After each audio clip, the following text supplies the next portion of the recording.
ഒരു തമാശയ്ക്ക് പറയുകയാണെങ്കിൽ ഒരു തലവേദന വന്ന് ഗൂഗിളിൽ അടിച്ചു കഴിഞ്ഞാൽ അതൊരു ക്യാൻസറാണെന്ന് പറയുന്ന ഒരു കാലഘട്ടത്തിലാണ് ഇപ്പോൾ നമ്മൾ നിൽക്കുന്നത്. സോ ഇതിൻ്റെ ഒരു സീരിയസ്നെസ് വെച്ചിട്ട് തന്നെ എനിക്ക് ആദ്യം സ്റ്റാർട്ട് ചെയ്യണം. ഇപ്പം മാം ഒരു ഡോക്ടറാണ്.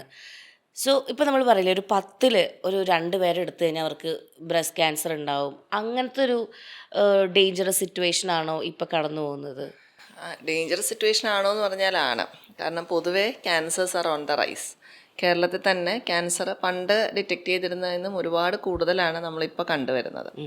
അപ്പം ബ്രസ്റ്റ് ക്യാൻസറിൻ്റെ കാര്യം എടുത്തു കഴിഞ്ഞാൽ പഠനങ്ങൾ സൂചിപ്പിക്കുന്ന കഴിഞ്ഞ ഒരു 25 കൊല്ലത്തിനിടയിൽ 300 മടങ്ങ് കൂടിയിട്ടുണ്ടെന്നാണ് ബ്രസ്റ്റ് ക്യാൻസർ. 300 മടങ്ങ്, ദാറ്റ്സ് എ ഹ്യൂജ് നമ്പർ അല്ലേ? അപ്പോൾ അങ്ങനെ നോക്കുമ്പോൾ it is A very serious situation. പണ്ടൊക്കെ നമുക്ക് ഇന്ത്യയിൽ സെർവൈക്കൽ ക്യാൻസർ ആയിരുന്നു സ്ത്രീകളിൽ ഏറ്റവും കൂടുതൽ കാണുന്ന ക്യാൻസർ. സെർവൈക്കൽ ക്യാൻസർ എന്ന് പറഞ്ഞാൽ ഗർഭാശയ ഗളം, ആ നെക്ക് ഓഫ് ദ യൂട്രസിന് വരുന്ന ക്യാൻസർ. ഓക്കെ. ബ്രസ്റ്റ് ക്യാൻസർ ഒരു 2ാമതോ 3ാമതോ നിന്നിരുന്ന ക്യാൻസർ ആയിരുന്നു. പക്ഷേ ഇപ്പോൾ സർവൈക്കൽ ക്യാൻസർ അല്ല, ബ്രസ്റ്റ് ക്യാൻസറാണ് ഇന്ത്യയിലെ ഫീമെയിൽസിലെ ലീഡിങ് കോസ് ഓഫ് ക്യാൻസർ. അപ്പോൾ അതിൻ്റെ റീസൺ ഒരു പക്ഷേ നമ്മൾ സർവൈക്കൽ ക്യാൻസർ കൂടുന്നു എന്ന് കണ്ടപ്പോൾ അതിനുള്ള സ്ക്രീനിങ് പ്രോഗ്രാംസ് ഗവൺമെൻറ് ഇൻറ്റൻസിഫൈ ചെയ്തു.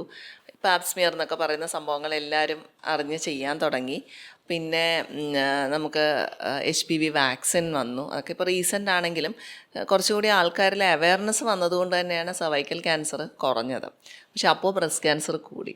അപ്പോൾ ബ്രസ്റ്റ് ക്യാൻസർ കൂടിയതിൻ്റെ റീസൺ ബ്രസ്റ്റ് ക്യാൻസർ കുറച്ചുകൂടി നമ്മുടെ ലൈഫ് സ്റ്റൈലുമായിട്ട് ലിങ്ക്ഡ് ആയിട്ടുള്ളത് ഒരു ഫാക്ടർ തന്നെയാണ്. നമ്മുടെ ലൈഫ് സ്റ്റൈൽ ഡിസീസസ് കൂടിയതനുസരിച്ച് ബ്രസ്റ്റ് ക്യാൻസറും അതിനോടൊപ്പം തന്നെ കൂടി വന്നു എന്ന് വേണം നമുക്ക് കരുതാൻ. അപ്പോൾ it is A dangerous situation. അതിൽ ഏറ്റവും വലിയ ഒരു ഫാക്റ്റ് എന്താണെന്ന് വെച്ച് കഴിഞ്ഞാൽ ബ്രസ്റ്റ് ക്യാൻസർ സത്യം പറഞ്ഞാൽ ആദ്യമേ കണ്ടുപിടിക്കുകയാണെങ്കിൽ നല്ല ക്യൂർ റേറ്റ് ഉള്ളൊരു ക്യാൻസറാണ്. ഓക്കെ. പക്ഷേ എന്തുകൊണ്ടോ നമ്മുടെ ആൾക്കാരെ ഡോക്ടർമാരുടെ അടുത്ത് എത്തുമ്പോൾ ഇപ്പോഴും പലപ്പോഴും സ്റ്റേജ് 3 സ്റ്റേജ് 4 എത്തുന്ന പേഷ്യൻസ് ഉണ്ട്. So that is A sad situation. നമ്മളിപ്പോൾ ഇതിൽ എത്രത്തോളം ഒരു ചികിത്സിച്ച് മാറാൻ പറ്റുന്ന ഒരു അസുഖമാണ് ബ്രസ്റ്റ് ക്യാൻസർ വളരെ ട്രീറ്റബിൾ ഒരു ക്യാൻസറാണ്. അപ്പോൾ ഒന്നാമത് ഇപ്പം ഓവറിയൻ ക്യാൻസറൊക്കെ എടുത്തു കഴിഞ്ഞാൽ നമ്മൾ വളരെ ലേറ്റായിട്ട് നമുക്ക് കണ്ടുപിടിക്കാൻ പറ്റും. വലിയ ലക്ഷണങ്ങളൊന്നുമില്ല. സ്റ്റേജ് 3 4 പൊതുവെ ഡയഗ്നോസ് ചെയ്യുക. ബ്രസ്റ്റ് ക്യാൻസർ പക്ഷേ അങ്ങനെ അല്ല. നമ്മൾ കുറച്ചൊരു വിജിലൻ്റായി ഇരുന്ന് കഴിഞ്ഞാൽ സ്റ്റേജ് 0 സ്റ്റേജ് 1 തന്നെ കണ്ടുപിടിക്കാൻ പറ്റുന്ന ഒരു ക്യാൻസറാണ്. അപ്പോൾ ആ ഏർലി സ്റ്റേജസ് ബ്രസ്റ്റ് ക്യാൻസർ കണ്ടുപിടിച്ച് കഴിഞ്ഞാൽ നല്ല സർവൈവൽ റേറ്റുള്ള ട്രീറ്റബിളായിട്ടുള്ള ഒരു ക്യാൻസറാണ്. ഒരു 90% കേസസും നമുക്ക് ഏർലി സ്റ്റേജിൽ കണ്ടുപിടിച്ചാൽ ട്രീറ്റബിളാണ്. ലേറ്റ് സ്റ്റേജസ് ആകുമ്പോഴാണ് പ്രശ്നം തുടങ്ങുന്നത്. അപ്പോൾ ഈ 90% ട്രീറ്റബിൾ ആയിട്ടുള്ള ഒരു ക്യാൻസർ എന്തുകൊണ്ട് ഇത്രയും പ്രശ്നങ്ങൾ ഉണ്ടാക്കുന്നു എന്നുള്ളതും നമ്മൾ ആലോചിക്കണം. ഇപ്പം ഈ 90% ട്രീറ്റബിൾ ആണ് നമുക്ക് ഇത് ആദ്യം അറിയുകയാണെങ്കിൽ എന്ന് പറഞ്ഞപ്പം ഈ ഒരു 10% എന്നുള്ളതുണ്ട്. അത് മാത്രമല്ലാതെ അത് ആ 10% നമുക്ക് ഇപ്പം ക്യാൻസറുകൾ ബ്രസ്റ്റ് ക്യാൻസർ തന്നെ പല ടൈപ്പുണ്ട്. കുറച്ച് അഗ്രസീവായിട്ടുള്ള ക്യാൻസേഴ്സ് കാണാം.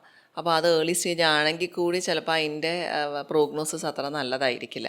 പിന്നെ കണ്ടുപിടിക്കുമ്പോഴത്തെ പ്രായം, ഇപ്പോൾ ഒത്തിരി പ്രായമുള്ള ഒരാളിലാണ് നമ്മൾ കണ്ടുപിടിക്കുന്നതെങ്കിൽ ചികിത്സയ്ക്കും അതിൻ്റേതായ പരിമിതികളുണ്ടാകും. കാരണം അത്രയും ഈ കീമോതെറാപ്പി അങ്ങനത്തെ സാധനങ്ങളൊന്നും അവർ ചിലപ്പോൾ താങ്ങിയെന്ന് വരില്ല. അപ്പോൾ അങ്ങനത്തെ ഫാക്ടേഴ്സും കൂടെ എടുക്കുമ്പോഴാണ് ഈ ഒരു 10% നമുക്ക് അപ്പോഴും പ്രശ്നം വരുന്നത്.